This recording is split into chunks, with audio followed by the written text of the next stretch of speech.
Assalamualaikum, sahabat Tani Nusantara. Selamat bertemu lagi dengan eh, Joko Wirianto, pejuang organik. Nah, pada kesempatan hari ini kita akan coba mereview pembuatan F1MU. Mungkin sudah tidak asing lagi ya dengan namanya F1MU, tapi ini namanya juga review atau penyegaran ya, karena ilmu pengetahuan selalu berkembang. Ya. Ya, jadi F1MU ini tidak stagnan ya. Sebenarnya F1MU ini kalau dipecah semuanya itu banyak sekali ya, varian-variannya banyak sekali ya. Cuman memang pada kesempatan hari ini kita akan mereview pelajaran-pelajaran yang sudah kita ajarkan dulu ya. Kita sudah ajarkan dahulu, kemudian kawan-kawan juga banyak yang sudah buat video ya.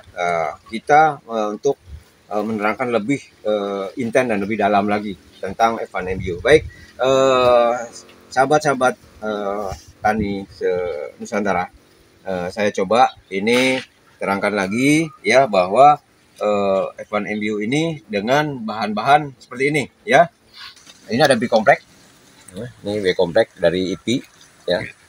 Ini B-komplek ini kalau kita pakai butuh 10 butir ya. 10 Kapsul. butir, 10 kapsul ya. Ini dari IP saja ya, B-komplek. Kemudian kalau tidak ada ini ya, bahan utamanya adalah ini, Dedak dedak. Ya, dedak 1 kilo ya. 1 kilo. Dedak 1 kilo ya. Kemudian ini gula 1 kilo biasa. Gula putih ya. Ya. Kemudian ini tepung sagu ya, 2 on saja ya, ingat ya. Kita kalau terlalu banyak nanti jadi dodol ya. Kemudian ini ada tepung udang ya, tepung udang 1 kilo. Kalau tidak ada bisa pakai terasi. Oh, terasi. Ya, biasa pakai terasi ya. 10 atau 20 20 gini, 20 saset. Kemudian ini nanas ya. Kalau tidak ada nanas bisa juga buah-buahan yang lain. Nanas yang sudah diparut. Ya, nanasnya kita parut ya. Kalau gelondongan kan nanasnya kita parut dulu ya. Nah, sengaja nih saya tidak lihatkan nanasnya, tapi ya ini nanas lah, udah tahu Ya. lah, ya. Terus kemudian air 5 kilo ini sedang dimasak ya, airnya supaya ini. Dan ini yang terakhir si bungsu. Oh iya, apa itu? Nah, ini kotoran ayam. Kohe ayam ya. Kotoran Ya. ayam yang jangan kena sinar matahari ya, ini Ya. dibulat-bulat begini terus dibungkus ya. Ya. Nah, dengan tanah-tanahnya diambil Ya. ya. Seperti biasa cara membuatnya kita langsung saja ya. Cara membuatnya mudah seperti biasa ya. Cuman yang ada yang spesial adalah ini ya, tepung sagu ya. Oh, Tepung sagunya kita jadikan dulu, jangan jadikan satu. Nanti kalau dijadikan satu nanti ribet ke kitanya ya. dilarutkan terlebih dahulu ya. Dilarutkan tepung sagunya ya. Nanti nah, ini yang lain biasa kita masukkan. Nah, nanti sambil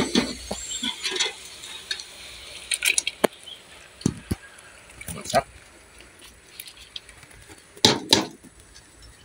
kita masukkan barusan. Sekarang ini gulanya ya, Gula putih. gula putih kita masukkan. Kalau tidak ada gula putih bisa gula merah, ataupun kalau tidak gula merah tetes tebu pun bisa. Tetes tebu. Nah, ya. Tuh. Kemudian ini tepung ininya ya. Kita tidak pakai vitamin B kompleks, tapi kita pakai Dedak halus. halus ya. Dedak.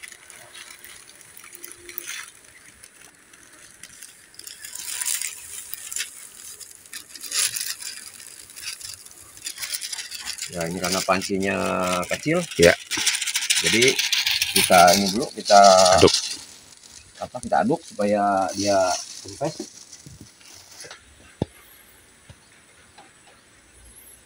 Itu air sampai mendidih, Prof. Sampai mendidih. Nanti ini sampai mendidih. Kebetulan ininya sedikit Airnya ya. pancinya kecil. jadi agak padat ininya.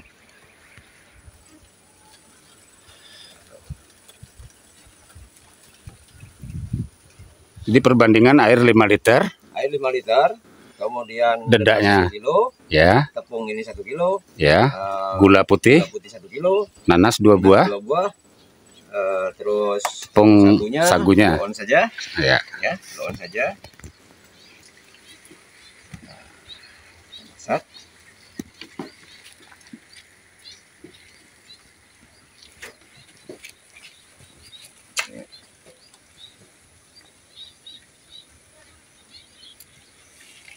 Dan biarkan sampai mendidih itu Prof ya. Ya, biarkan sampai mendidih, ya. Nanti kalau sudah mendidih, baru kita masukkan ininya, apa?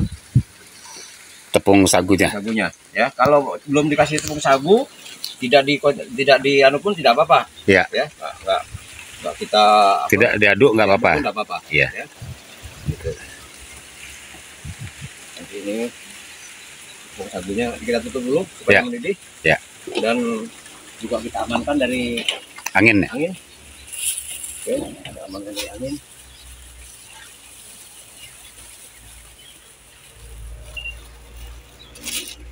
Oke, sambil berbincang, mungkin saya butuh air sedikit. Ya. Ada air sedikit untuk ini. Bentar ya, kita ambil air dulu. Ya. Kita ambil air dulu.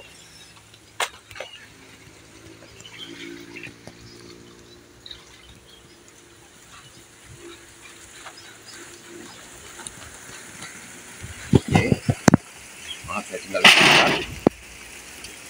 Ya, ini airnya tadi jauh. Ya.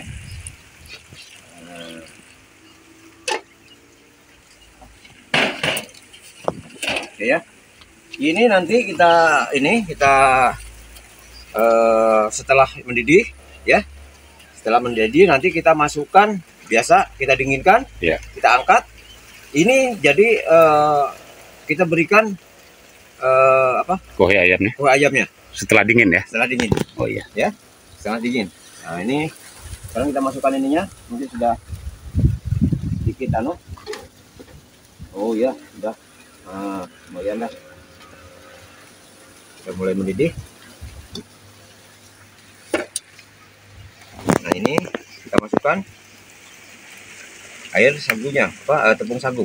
Tepung sagu yang sudah dilarutkan tadi ya. Ya, Yang 2 ons tadi. ya. Karena kalau tidak ini kita capek nanti kanunya apa?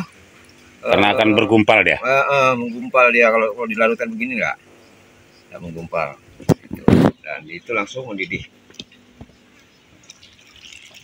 Oke, mantap.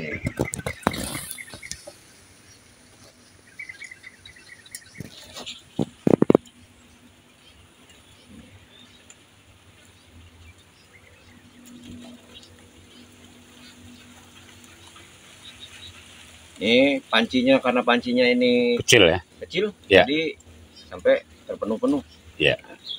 Berlimpah dia. Ya, melimpah dia. Oke, kita tunggu sampai mendidih, ya. Nah, sampai mendidih.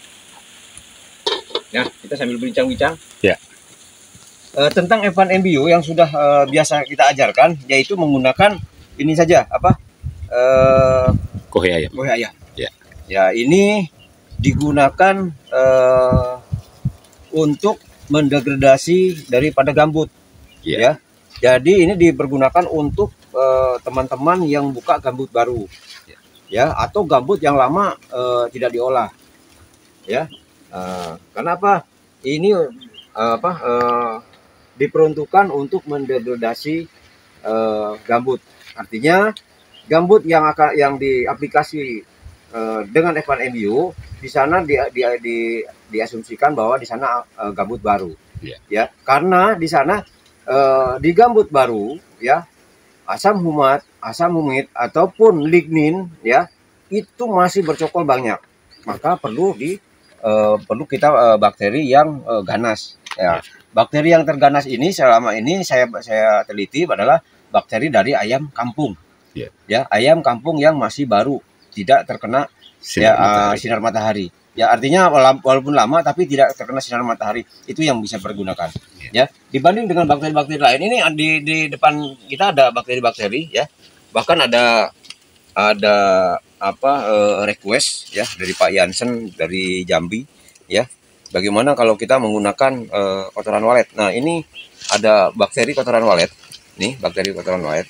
Jadi pertama, ya, F1 MBU pada waktu membuka awal itu harus menggunakan kotoran ayam. ya. Karena apa? Dia harus mampu mendegradasi lignin yang ada di lahan, lilin yang ada di lahan, ya. Jadi asam-asam yang ada di lahan itu harus mampu didegradasi sehingga pH-nya bisa menaik. Yang tadinya di bawah 6,5, ya, itu minimal 6,5 sampai 7. Ya, untuk ini, ya. Jadi kita wajib menggunakan kotoran ayam. Ya. Pertanyaannya kenapa? Mungkin untuk teman-teman, kenapa Pak Joko kok tidak dari dulu katanya penggunaan yang lain? Saya memberikan pelajaran setahap demi setahap. Ya. Nah, sekarang tahap berikutnya, ya. Nah, mungkin tahap akhir itu nanti ada namanya F1 MU Plus. Cuman itu saya belum bisa belajarkan mungkin, ya. Itu karena memang sangat bisa jadi berbahaya dan bisa menguntungkan dan bisa berbahaya. Yaitu untuk F1 MU Plus, ya. Jadi tidak saya ajarkan. Tapi di sini, ya, F1 MU ini tidak melulu menggunakan kotoran ayam. Iya. Ya. Kita bisa nih menggunakan kotoran walet, ya. Air kotoran walet, ya, atau pakai nitrobakter katanya. Nitrobakter boleh, ya, atau menggunakan rizobakter, ya. Ini ada rizobakter, ya, bisa pakai rizobakter. Bisa pakai rizobakter. Iya, rizobakter ini, ya, dia, ya, makhluk hidup yang paling berjasa untuk perakaran. Ini rizobakter, ya. Untuk perakaran saya sedang nanam sayur-sayuran, butuh penguatan perakaran atau butuh metabolisme di perakaran, pakailah rizobakter, ya. Nah, kita setelah dingin kita masukkan, ya, gitu. Kemudian bisa juga, katanya ini kalau teman-teman di penyuluh swadaya sekarang sedang akar pisang. Kalau di sini sudah zaman apa ini pakai akar pisang nih, zaman saya kecil pakai akar pisang dan bol pisang. Ini kaya bakteri dengan fungi, ya. Nah, bisa kita pakai. Nanti setelah dingin kita masukkan, ya. Atau butuh bakteri N, boleh kita masukkan nitrobakter. Ya. Jadi F1 MBO ini, ya, dibentuk apapun, ya, bisa jadi. Artinya F1 MBO ini mempunyai 13 bakteri dan fungi, ya. Kalau kita tambah bakteri, umumnya bakteri nitrobakter nih, ya. Artinya F1 MBO ini dominan nitrobakter. Ya. Itu, ya. Dominan nitrobakter. Katanya mau rizobium saja, boleh. Silakan. Artinya, ya, rizobium di F1 MBO itu sudah ada. Cuman pada posisi itu semua rata. Ya. Semua komposisinya banyaknya sama, ya. Berimbang, tidak ada yang dominan. Iya, tidak ada yang dominan. Ya. Nah, makanya kita mau pakai apa, ya, Pak Jansen yang mau pakai ini, ya, boleh dicampur sama akar ini juga boleh, ya. Nah, bahkan ada beberapa kawan juga sudah pakai. Saya sih cuma senyum-senyum saja. Memang F1 MBO itu, ya, apapun yang dibuat, ya, karena bakteri dan funginya lengkap, apapun yang ditambahkan itu bisa menjadi bagus karena hanya merubah dominan atau resesifnya saja. Itu, atau jumlahnya lebih banyak mana, itu, ya. Oke, saudara-saudaraku semua yang ada di Nusantara, petani-petani Nusantara, ya, mungkin untuk berikutnya apabila ada yang ditanyakan, ya, ya, bukan pengembangan, ya, ini sih pembongkaran atau review lagi, ya, dari F1 MBO ini, ya, bisa ikuti channel Joko Wiryanto Pejuang Organik, ya. Jangan lupa di subscribe, ya. Nanti setelah itu kita bisa diskusi, ya. Kita diskusi, kita bongkar habis kenapa F1 MBO itu seperti itu, ya. Untuk itu, ya, sekali lagi jangan lupa di subscribe, ya. Nanti kita langsung diskusi secara umum, ya. Jadi tidak diskusi menggunakan WA, karena WA itu hanya orang per orang. Nah, kita sekarang secara umum diskusinya. Wabillahi taufiq wal hidayah. Assalamualaikum warahmatullahi wabarakatuh. Waalaikumsalam warahmatullahi wabarakatuh.